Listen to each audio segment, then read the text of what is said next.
India TV YouTube channel को subscribe करें और बेल आइकन दबाएं। नमस्कार, आप देख रहे हैं इंडिया टीवी। आपके साथ मैं हूं मीनाक्षी जोशी और अब हम बात करेंगे अब की बार किसकी सरकार। जी हां, हमारी नजर उत्तर प्रदेश और पंजाब की उन बड़ी खबरों पर जिसका डायरेक्ट कनेक्शन है 2022 के विधानसभा के दंगल से। तो बिना देर किए सबसे पहले आपको बताते हैं कि आज की 3 बड़ी खबरें कौन कौन सी है जिस पर हमारी नजर बनी रहेगी। और सबसे पहली खबर तो किसान आंदोलन से जुड़ी हुई है। जी हां, दिल्ली में आज किसानों पर सियासी घमासान हो रहा है। राहुल गांधी किसानों से मिलने के लिए जा रहे हैं, लेकिन क्यों किसानों के बहाने उत्तर प्रदेश और पंजाब विपक्ष का टारगेट, ये आपको बताएंगे आज की पहली खबर में। और आज की दूसरी खबर मायावती का ओबीसी दांव। जी हां, इस वक्त की बड़ी खबर यह भी कि राजनीति बहुत ज्यादा हाई हो गई है। दलित वोट और ब्राह्मण वोट के बाद अब मायावती ने ओबीसी वाला एक नया दांव चल दिया है, ये भी आपको समझाएंगे। और आज की तीसरी बड़ी खबर, उत्तर प्रदेश में ब्राह्मण वोट पर जंग बड़ी है, लेकिन आमने सामने हैं बीएसपी और समाजवादी पार्टी, मायावती और अखिलेश यादव। जी हां, ब्राह्मणों के वोट पर नजर दोनों ही पार्टी की है, लेकिन मायावती निशाना साध रही है समाजवादी पार्टी पर। और कैसे ये जंग है और इस जंग में कौन सा नया ट्वीट है वो भी हम आपको बताएंगे। लेकिन सबसे पहले बात हम करने वाले हैं किसानों के बहाने विपक्ष की पॉलिटिक्स की।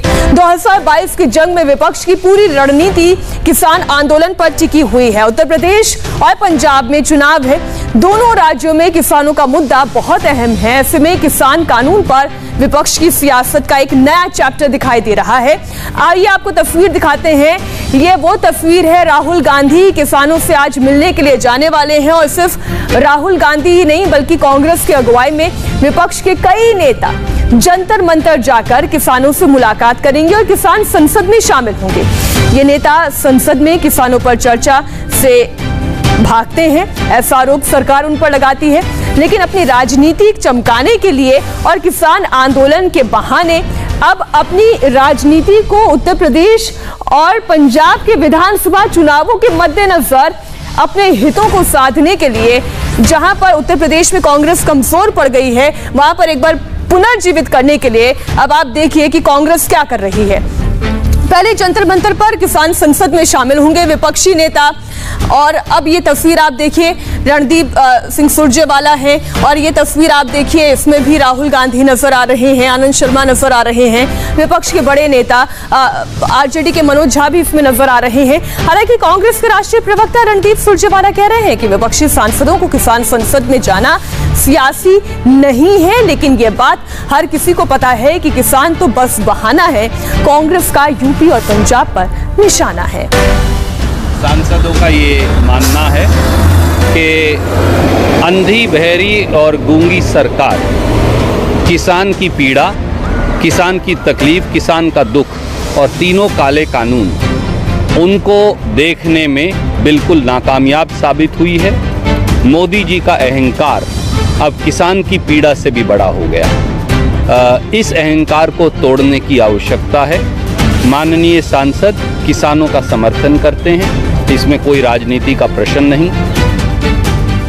राजनीति का प्रश्न नहीं है, लेकिन इर्द गिर्द राजनीति ही घूमती है। और अब यूपी और पंजाब चुनाव में किसानों का मुद्दा कैसे अहम हो गया है, इसे हम आपको समझाते हैं। यूपी में किसान आंदोलन के पीछे जाट वोटर्स एक बड़ा फैक्टर है और विपक्ष के टारगेट पर यही जाट वोटर्स हैं।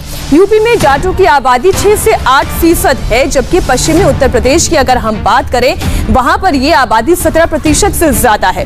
वेस्ट यूपी की ऐसी 17 लोकसभा सीटें हैं जहां पर 120 विधानसभा सीटें आती हैं, जहां पर जाट वोट बैंक का डायरेक्ट कनेक्शन है, डायरेक्ट असर है। यूपी के किन लोकसभा क्षेत्रों में जाट वोटर्स का रोल अहम है, ये भी हम आपको दिखाते हैं। इसमें कैराना हो गया, मेरठ हो गया, मुजफ्फरनगर, बागपत की बात की जाए, बिजनौर, गाजियाबाद, गौतम बुद्ध नगर, मुरादाबाद, संभल, अमरोहा, हाथरस, बुलंदशहर, अलीगढ़, नगीना, फतेहपुर सीकरी और फिरोजाबाद। इससे पहले कि हम अगले ग्राफिक्स की तरफ आगे बढ़े, आप ये भी देखिए कि ये तमाम वो इलाके हैं जहां पर न सिर्फ जाटों का प्रभुत्व है, बल्कि इसके साथ साथ पश्चिमी उत्तर प्रदेश का वो इलाका जहां पर मुसलमान वोटर्स की आबादी भी अच्छी खासी है। इसका अर्थ आप ये समझिए कि अगर कांग्रेस यहां पर अपने आप को मजबूत करने में कामयाब हो पाती है किसान आंदोलन के बहाने, तो साथ साथ मुस्लिम वोटों को भी अपने पाले में खींच पाने में कामयाब होगी, तो एक अलग कॉम्बिनेशन यहाँ पर कांग्रेस की ताकत को बढ़ा सकता है या विपक्ष की ताकत को बढ़ा सकता है। सवाल है कि किसान के नाम पर टेम्पर इतना हाई कैसे हो गया? उसकी वजह है किसान वोटर्स। उन्हें समझने के लिए आपको डेटा देखना होगा। पंजाब में 65% आबादी किसानों से जुड़ी हुई है और किसानी से जुड़ी हुई है। 117 सीटों वाली पंजाब विधानसभा में 66 ऐसी सीटें हैं जो पूरी तरीके से कृषि बाहुल्य कही जाती हैं। 34 सीटें अर्ध शहरी हैं और 17 सीटें शहरी स्वरूप वाली हैं।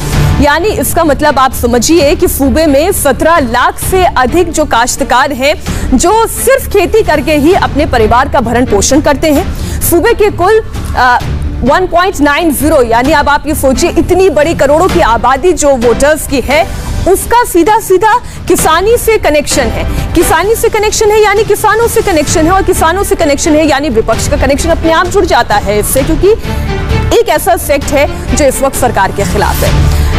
और अब आप ये देखिए 66% जो ग्रामीण क्षेत्र वाली आबादी है जो जहां पर विधानसभा 66 विधानसभा सीट्स आती हैं। अब ये देखिए 117 सीट वाली पंजाब विधानसभा में 59 सीट बहुमत के लिए चाहिए और 66 सीट पर डायरेक्ट किसानों का असर देखते हुए ही अकाली दल ने भी एनडीए का साथ छोड़ा। और आपने देखा हरसिमरत कौर ने किस तरीके से जो गेहूं की बालियां हैं वो सांसदों को भेंट की थी। तो आप चाहे उत्तर प्रदेश की बात कर लें या फिर आप पंजाब की सियासत की बात कर लें, सीधा सीधा कनेक्शन किसानों से है। हम पहले उत्तर प्रदेश की बात कर लेते हैं और विशाल प्रताप सिंह हमारे साथ इस खबर पर जुड़े हुए हैं। अब विशाल, समस्या यही है जो विपक्षी दलों की कि अगर उत्तर प्रदेश में उनका कोई नाम लेवा हो सकता है तो शायद किसानों से जुड़कर हो सकता है, क्योंकि कांग्रेस के पास कोई उनका अपना मजबूत वोट बैंक तो रहा नहीं।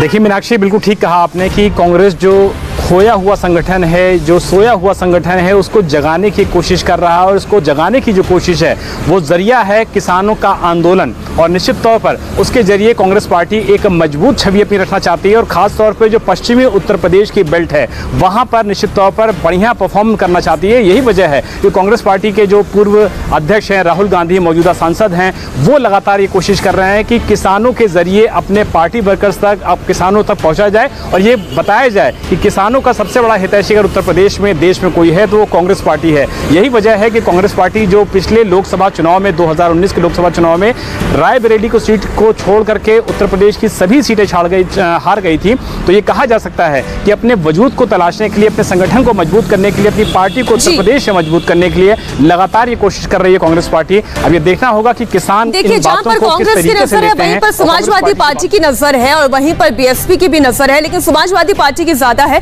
बहरहाल अतुल भाटिया का हम रुख कर लेते हैं। अतुल, जंतर मंतर की आज तस्वीर क्या है? और मैं ये जानना चाहूंगी कि एनडीए से अलग होकर अकाली दल किसानों के मुद्दे को लेकर एक बार फिर से जनता के बीच पहुंच गई है, तो क्या उनके सांसद भी आज जंतर मंतर पहुंचेंगे? बिल्कुल मीनाक्षी, देखिए ठीक मेरे पीछे किसान संसद चल रही है। जो किसान नेता हैं वो यहाँ पर भाषण दे रहे हैं। सामने आप देख सकते हैं स्टेज के एक उल्टे हाथ की तरफ यहाँ पर किसान नेता जो है वो बैठे हुए हैं और किसान नेताओं का बिल्कुल साफ कहना है कि जो भी विपक्ष के नेता आएंगे, राहुल गांधी जब यहाँ पर पहुंचेंगे तो उनको स्टेज पर आने नहीं दिया जाएगा। साइड में गैलरी बनाई गई है, जिस तरीके से संसद के अंदर गैलरी होती है उसी तरीके से किसान संसद के अंदर गैलरी बनाई गई है, वहीं पर ही विपक्ष के नेता आएंगे और ना ही उन्हें स्टेज से भाषण देने दिया जाएगा। अब से कुछ देर पहले शशि थरूर, हालांकि अतुल इसमें अब बहुत ज्यादा अलग मत रह नहीं गया है। एक तरफ जहां विपक्ष का चेहरा आता है वहीं पर किसान आंदोलनकारियों का भी चेहरा आता है, इसलिए अगर आप अलग मंच बना भी देते हैं तो उससे कोई फर्क रह नहीं जाता है। ये दोनों एक ही पेज पर, एक ही मंच पर दिखाई देते हैं, भले ही आप अलग अलग खड़ा करते हैं। बहुत शुक्रिया विशाल आपका भी और साथ ही अतुल आपका भी इस पूरी जानकारी के लिए। किसान के मुद्दे पर जंतर मंतर पर किसान संसद की तैयारी है, लेकिन देश की संसद में किसानों पर नॉन स्टॉप हंगामा जारी है। आज भी हंगामा हो रहा है। कांग्रेस के अधीर रंजन चौधरी ने कृषि कानून का मुद्दा उठाया तो जवाब में सरकार ने कहा, आप चर्चा से क्यों भाग रहे हैं? अधीर रंजन जी इसी दिन सर शुरू की दिन के सर हम लोग 3 काले किसान कानूनों को रद्द करने का मांग कर रहे हैं। शुरू के दिन से महंगाई और तेल की बेतहाशा बढ़ोतरी के खिलाफ लड़ रहे हैं। शुरू के दिन से कोविड की वजह से चर्चा चाहते हैं, लेकिन हम शुरू तुमसे ही तैयार हैं। धीरेन्द्र जी, आप ही चर्चा नहीं होने दे रहे हो, हम शुरू तुमसे तैयार हैं। नाम क्या नहीं है, प्रश्न यह है कि विदेश। और अब इलेक्शन शो में आज की दूसरी बड़ी खबर, 2022 चुनाव से पहले उत्तर प्रदेश में जाति की राजनीति भी हाई है और इसमें मायावती भी अब फ्रंट फुट पर है। दलित और ब्राह्मण वोट बैंक पर नजर रखने वाली मायावती अब ओबीसी दांव चल रही हैं और मायावती ने आज एक ट्वीट किया जिसमें उन्होंने कहा कि अगर ओबीसी जातियों की जनगणना करवाई जाती है तो फिर वो सरकार का साथ देने के लिए तैयार हैं।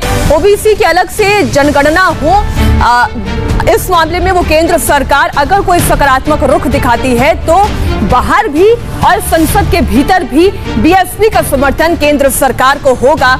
यानी ओबीसी जो कि मायावती का सबसे पुराना और सबसे मजबूत वोट बैंक कहा जाता है। हालांकि बीते कुछ चुनावों में ये वोट बैंक छिटका जरूर है उनसे, लेकिन यहां पर उन्होंने बता दिया है कि अगर केंद्र सरकार इस पर कोई कदम उठाती है तो उनका भी समर्थन अंदर और बाहर यानी संसद के भीतर और बाहर दोनों तरह मिलेगा।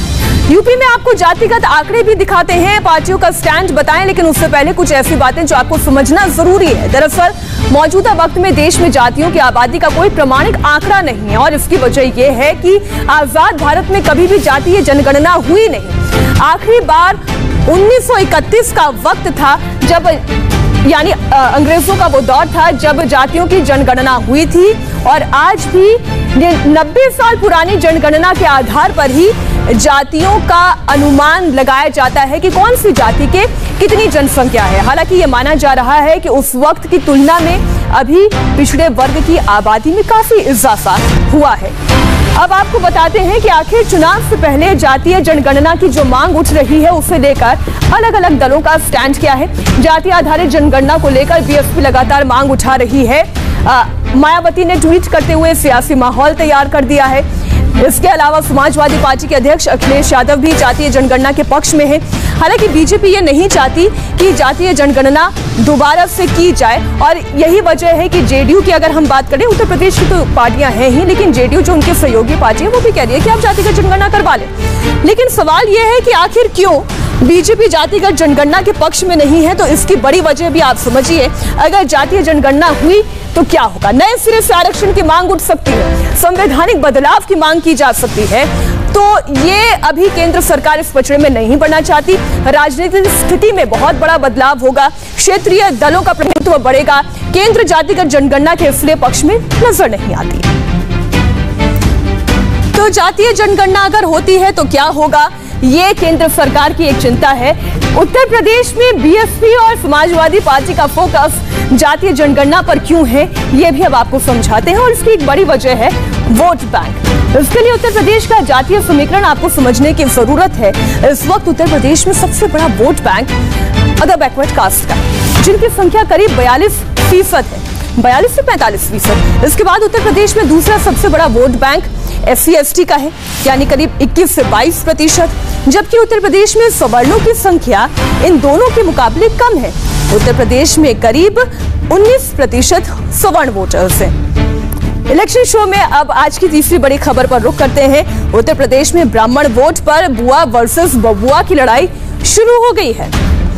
कल अखिलेश यादव ने पंडित जनेश्वर मिश्र की पुण्यतिथि पर साइकिल यात्रा निकाली, तो अब मायावती ने इस पर हमला बोल दिया। मायावती ने हमला बोला अपने एक ट्वीट के जरिए। उन्होंने जनेश्वर मिश्र पार्क बीएसपी ने भीमराव अंबेडकर के नाम पर बनाया। एसपी ने जातिवादी सोच और द्वेष के कारण ही इसका नाम बदला। ये कैसा सम्मान, उन्होंने आरोप लगाया। बीएसपी के प्रबुद्ध वर्ग संगोष्ठी के बाद समाजवादी पार्टी को श्री जनेश्वर मिश्र की याद आई। ये सब राजनीतिक स्वार्थ और सस्ती लोकप्रियता की नाटकबाजी।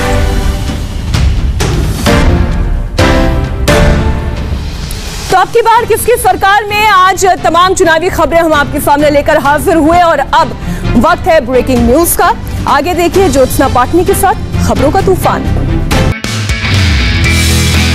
नमस्ते, मैं हूं मीनाक्षी जोशी। वीडियो और खबरों से अपडेट रहने के लिए India TV YouTube channel subscribe करें, बेल आइकन दबाना ना भूलें। जुड़े रहें इंडिया टीवी के साथ।